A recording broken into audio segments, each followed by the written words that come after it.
Hello, my name is Mike. My name is Mark, and we are students of Ghana Christian International High School, and we urge you all to subscribe to HISGOV TV. Link in bio. Hello there. I welcome you to HISGOV TV.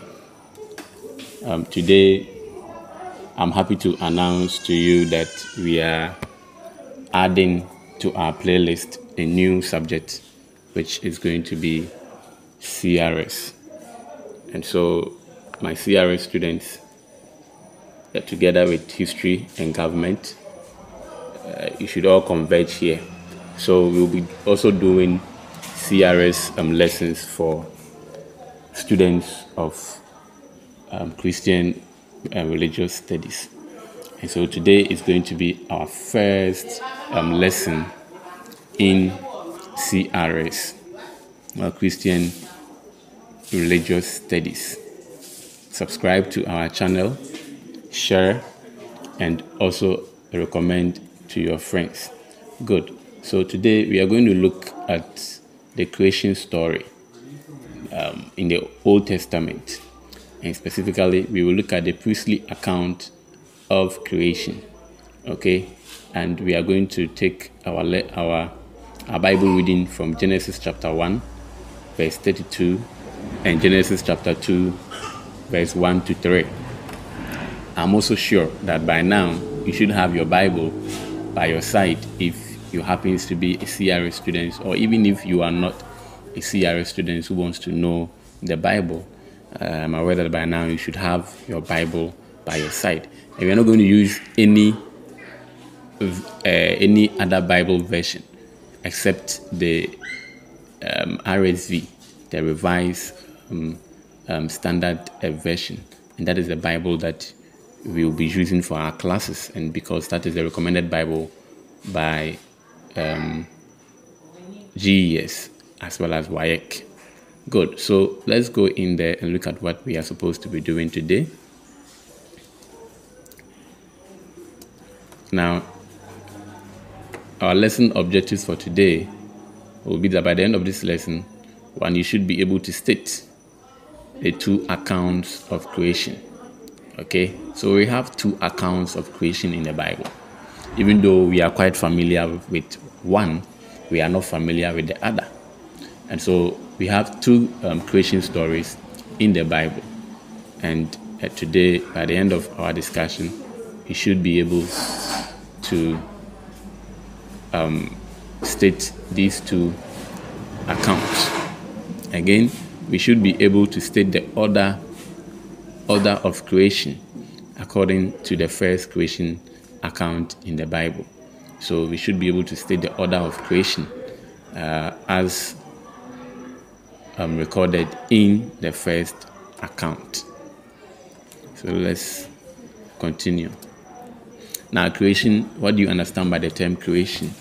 And creation, or the creation story, is one of the popular stories in our Sunday schools, or even in our RME class in JHS. But we are going to take it further. In Christian religious studies, we will take it further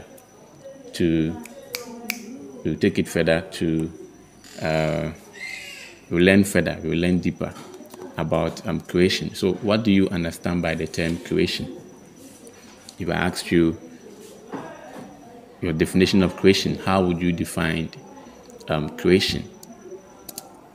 Good. So creation could be defined as the act of bringing something new into existence. Okay, so you bringing something new into existence, meaning you are creating something.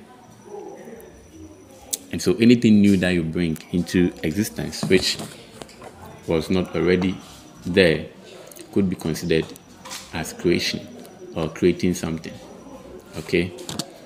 Now, the story of creation, differs in culture and in religion. There are different creation stories in the Bible.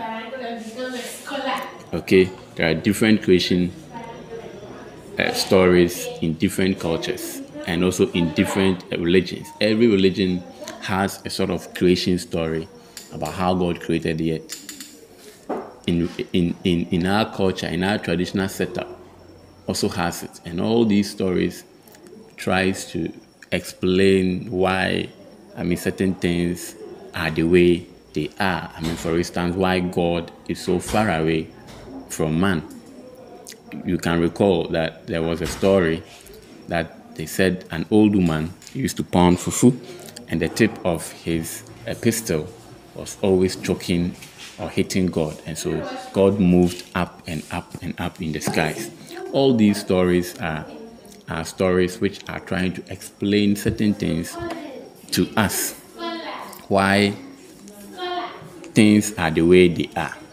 Okay, but we are going to concern ourselves with the Christian explanation of creation, the Christian account of creation, and that is what we are going to concern ourselves with. Now, let's go in here. When you look into the Bible, there are two accounts of creation in the Bible. If you don't know, there are two different accounts of creation, which means that there are two different creation stories in the Bible. Okay, let me put it this way. There are two different ways in which God created the earth according to the Bible, and these are found in the Bible. The first of the account is known as the priestly account. Sometimes they say the P account. The second account is also known as the Yahweh or the Javist account. They will normally say J account. So these are the two main accounts of creation in the Bible. When you are asked anywhere to state or what are the two main accounts of creation in the Bible, these are the two main accounts. One, the priestly account, and then two, the Yahweh or the Javist account. So we will take a look at these two accounts, and then we will look at the similarities and the differences in these two accounts as we move on in our discussion. However, today we are only going to concern ourselves with the priestly account.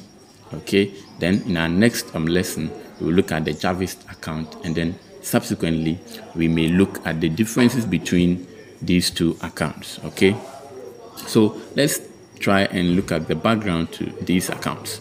Now, the first account is known as priestly account because it is believed that the writer was a priest, and so that account is termed as priestly account because it is believed that the one who wrote that account was a priest, and so it is termed as priestly account.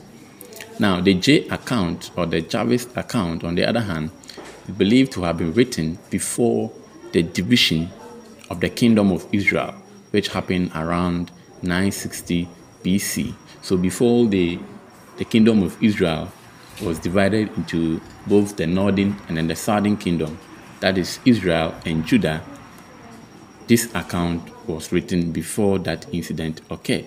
And this account is called the Javist account. The Javist account or the J account. I hope you have learned at least the background of these accounts, and so you are familiar with some of these accounts. So we are going to look at the first account, the priestly account, and that is the most familiar account that students are the ones that we hear every day, and that is what we will look at today. And then in our next video we'll look at the Javist account as well. So let's begin with the priestly account. Now, the priestly account of creation, and we are going to take our Bible reading from Genesis chapter 1, verse 1 to 32, and then of course Genesis chapter 2, verse 1 to 3. Now, bear in mind that everything that we are going to do is we are going to read the Bible out. So I want you to open your Bible with me as we go in there to read and find out how God created the earth according to this first creation account story.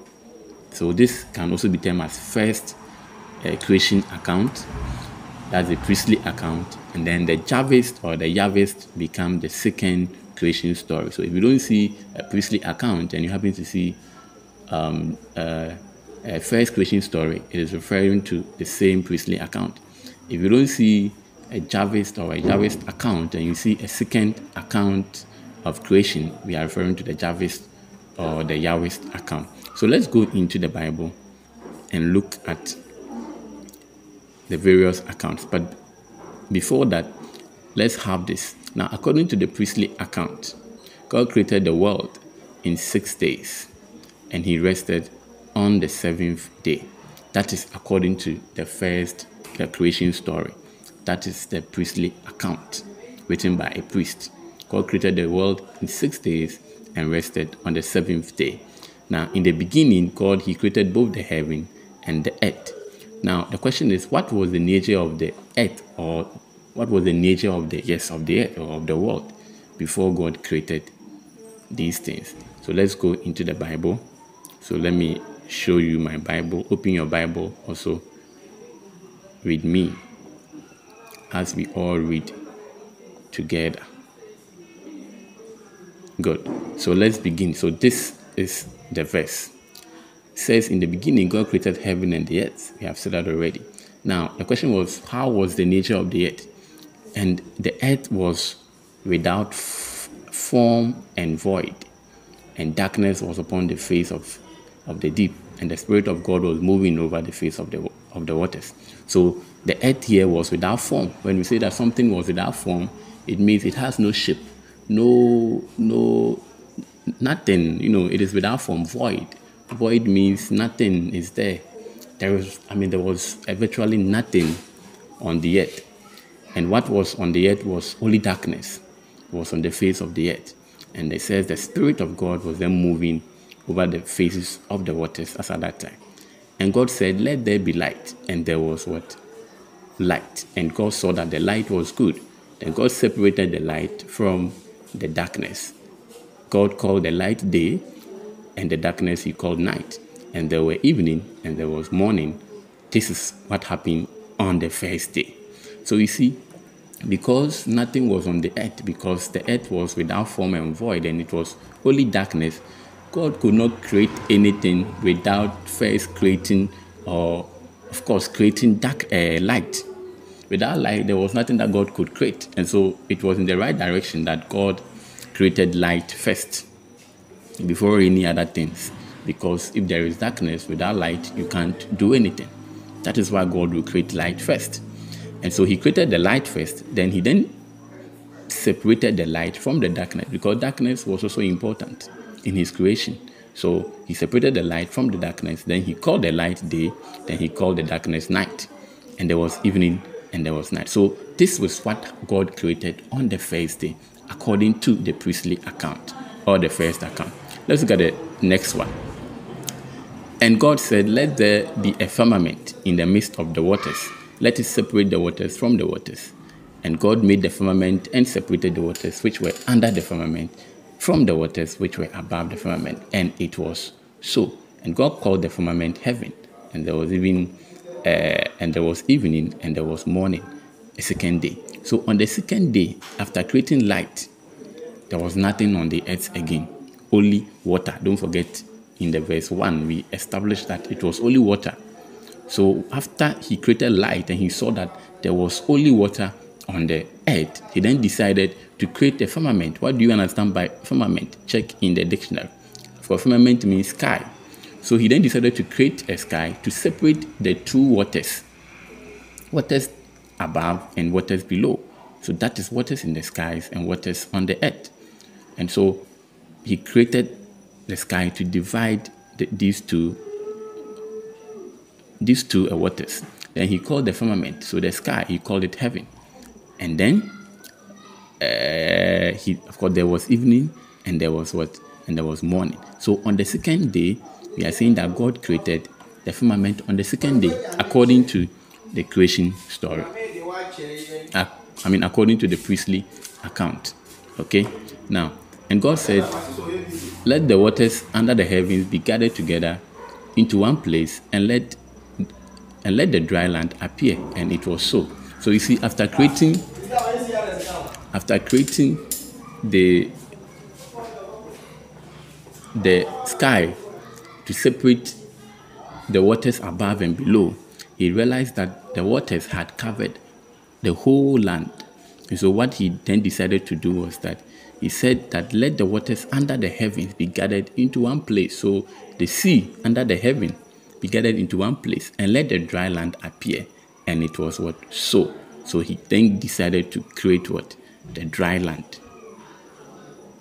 You get how chronological the creation or the first creation account was. Now God called the dry land earth, and the waters that were gathered together he called seas. And God saw that it was what? Good. So this is what happened on the third day. Okay? The creation of land, sea, and of course the waters. Good. So let's move on to the next one. So let's see here. So when you look here, on the third day, yes, he created the land, the sea, and the vegetation. Now let's look at the fourth day. Now the fourth day, and God said, let the earth put forth vegetation, plants yielding seeds, and fruit trees bearing fruits in their seeds, each according to its kind, upon the earth. And it was so. So on the fourth day, God then decided to create what? The vegetation. He created the plants. Okay, so when you look here on the fourth day, so this is still on the vegetation. So he created still the vegetation on the third day, and he saw that it was good. Okay, because after creating the land, he then saw that he had to what? He had to create vegetation to cover the land, because now he has created the sea, he has created the land and sky, so he needed to cover up the land, and so he created the vegetation to do so. And he says he saw that it was what? It was good. Good. Let's move on. Then God said, let us make I think we've jumped. Let's come here. We've jumped. Yes, let's jump here. Let's start from here. And let the light be in the firmament, having give light upon the earth. Okay, so I think we were at verse. He said, and God made two great lights. So let's take a look at this one. And there was evening and there was morning. So we were at 14. And God said, let there be lights in the firmament of the heavens to separate the day from the night, and let be for signs and for seasons and for days and for years. Lights in the firmament. My PC is just not helping. Let me see here. So let's look at this. Okay, I think we were here.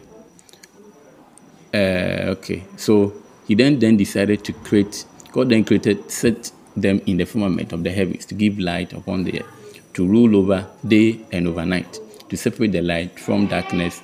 And God saw that it was good. So he then, on the third day again, decided to create the heavenly bodies, okay, the luminous bodies. And there was evening and there was morning, a fourth day. So that was the fourth day. All right, let's look at verse 20. Verse 20. Okay, verse 20 says that, and God said, let the waters bring forth swarms of living creatures, and let birds fly above the earth across the firmament of the heavens. And so God created the great sea monsters and every living creature that moves, with which the waters swam according to their kinds, and every winged bird according to its kind. And God saw that it was good.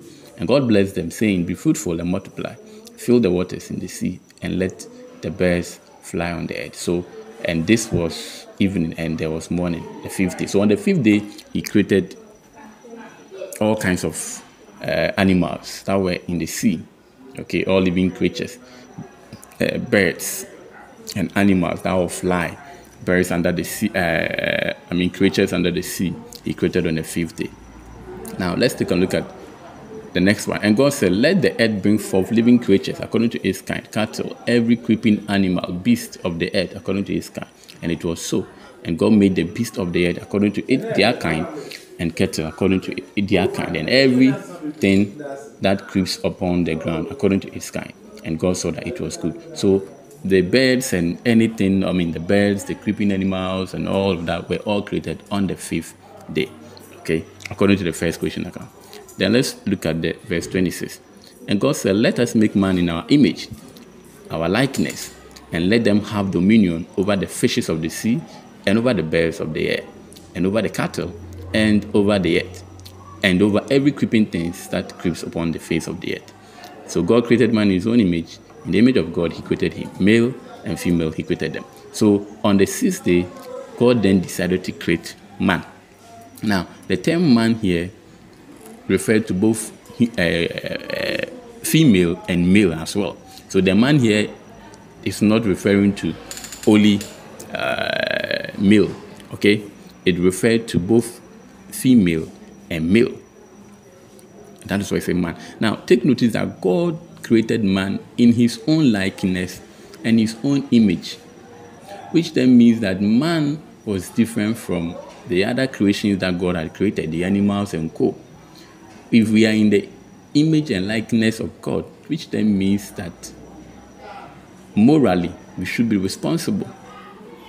You understand? We will do explanation of that in the presentation. So let's move on. Now, then on the verse 28, he says, and God blessed them, and God said to them, be fruitful and multiply and fill the earth and subdue it. Have dominion over the fishes and over the birds of the air and over every living thing that moves on the earth. So God gave man this work, responsibility to do, to have dominion over all these creatures that he has created. And so man is put at the top of God's creation. That does not mean that God said we should destroy the things that he had created. To have dominion, to subdue something, does not mean to destroy it. We will talk about that tomorrow. But he says, and God said, behold, I have given you every plant yielding seed which is upon the face of the earth, and every tree with seed in its fruit you shall have for food.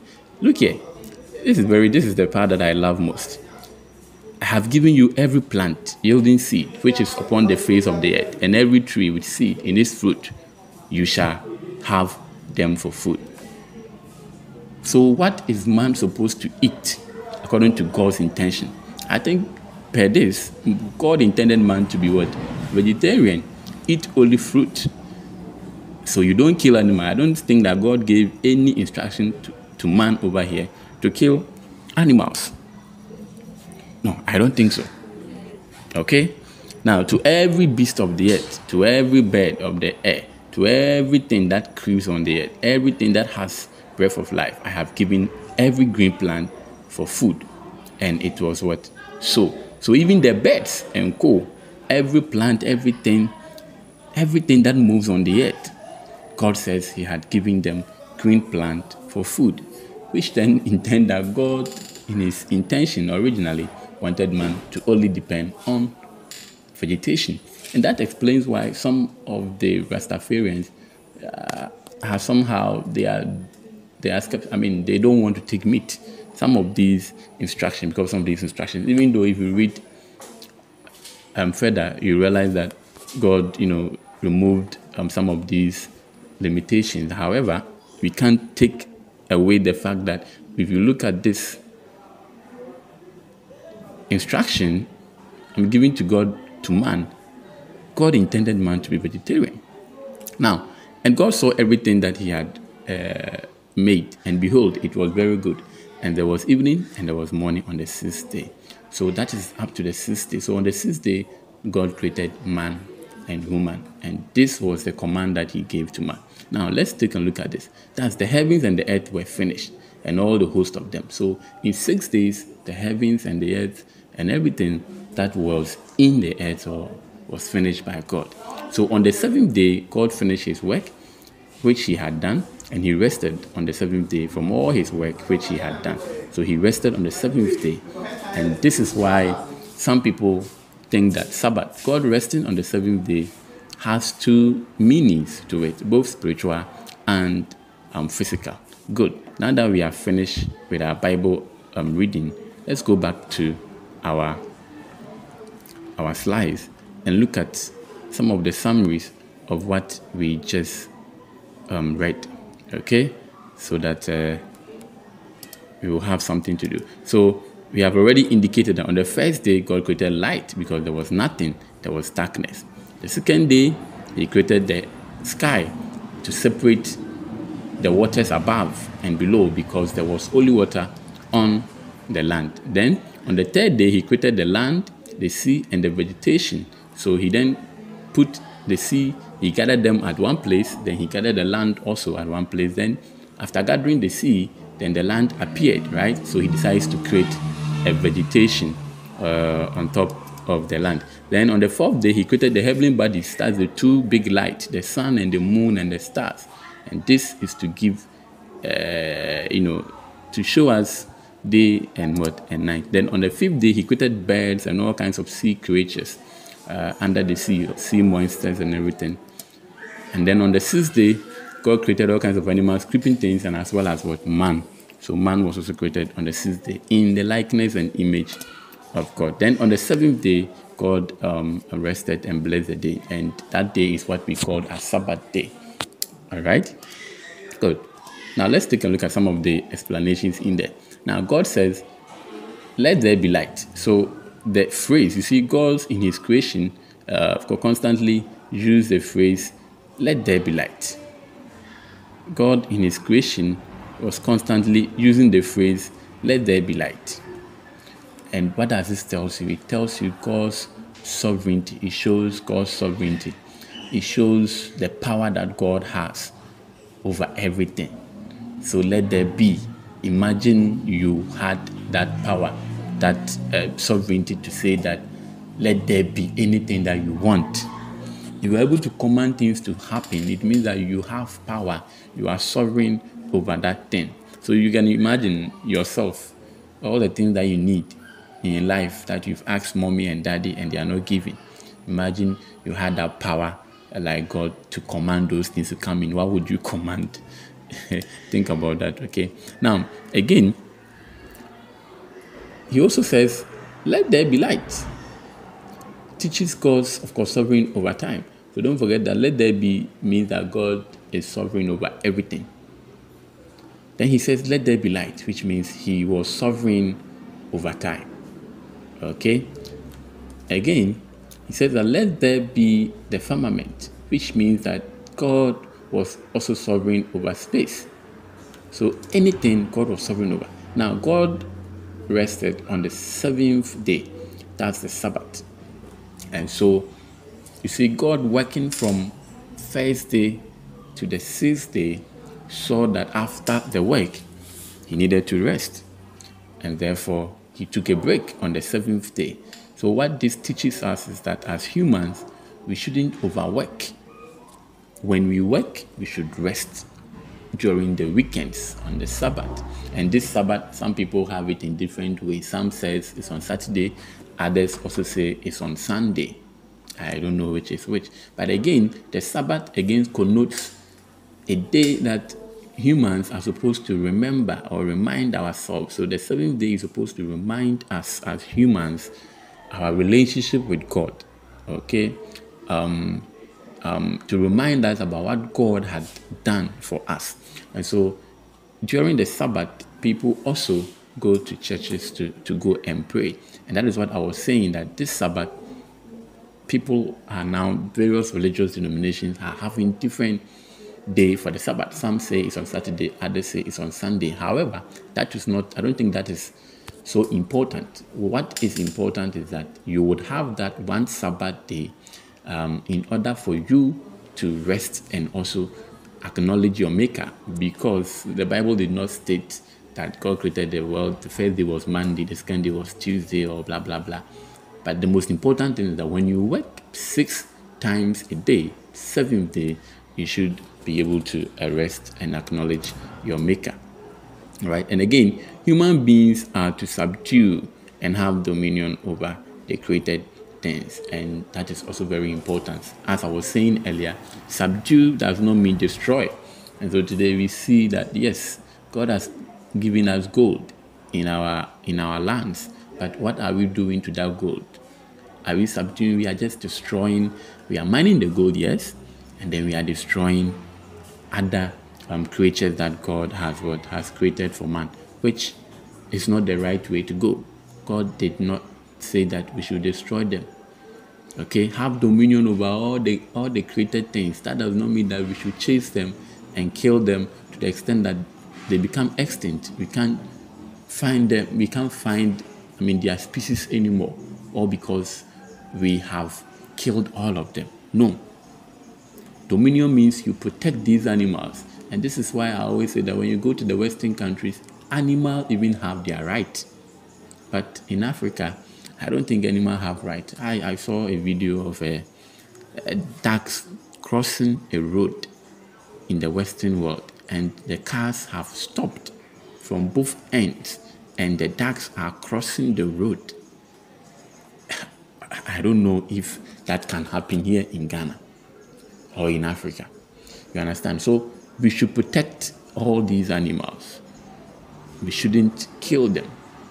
They are being given to us to rule after them, but we shouldn't kill them. Again, God created both man and woman on the same day, in the priestly account, on the same day. And so this also calls for gender equality, gender balance. We shouldn't say that because you're a woman, you can't go here or you can't do that, because God did not intend that to happen. Okay, that is according to the priestly account. Again, God also commanded man to eat the plants for food. This means God intended man to be a vegetarian. Okay, and that is what I have already talked about. Good. So let's take a look at the lessons that we can learn from the priestly account story. And so the purpose of creating, the purpose of creating everything good and perfect means that God provided the necessity of life to make life easy and comfortable. So you saw that in our reading. Anytime God creates something, the Bible records, and he saw that it was what? Good. And that should tell you the perfect nature of God, which then means that God had actually given us everything that we need to make our life comfortable. The divine providence. But as humans as we are, we have tended to destroy these, these things that God have given to us. Okay, and so now we are struggling to keep our waters clean. We are struggling to even farm on our lands because we have destroyed them. Okay, then male and female were also created in the likeness of God. Also makes man ethical and moral, being different from animals. So as a man, you should be ethical and moral because you are not like animals. So you should not let your desires overtake you. All right. And then man and woman were also created on the same day, as I have also indicated, which also teaches us equality in our workplace, in everywhere. And then on the seventh day, God also rested, which meant that we should also find time to rest as people. We shouldn't work all throughout the week and not have time to rest. And so that is also a lesson that we can learn from that. And then also lastly, the priestly account also teaches us the need to protect the environment. Okay, because man's responsibility or role in God's creation was to till and subdue, have dominion. But that was not, or that does not mean you should destroy.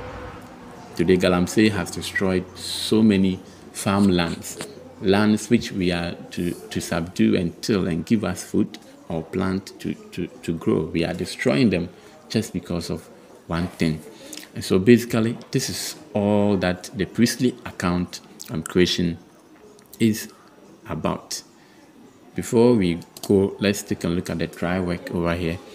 Describe how God changed a formless earth to a place of habitation for humans. Remember, we had already said that the earth was without form and void. And so how was God able to change this formless earth to a place of habitation for you and I to live? This is a past question. 2 years ago, that was, I think, 20 2020. Yeah, so try your hand on that. In our next lesson, we shall look at the Javist account or the Javist account of creation. Then subsequently, we will look at the differences and the similarities between these two accounts. Subscribe to the channel, share, and let's meet some other time. Thank you. HISGOV TV, first among equals. Bye.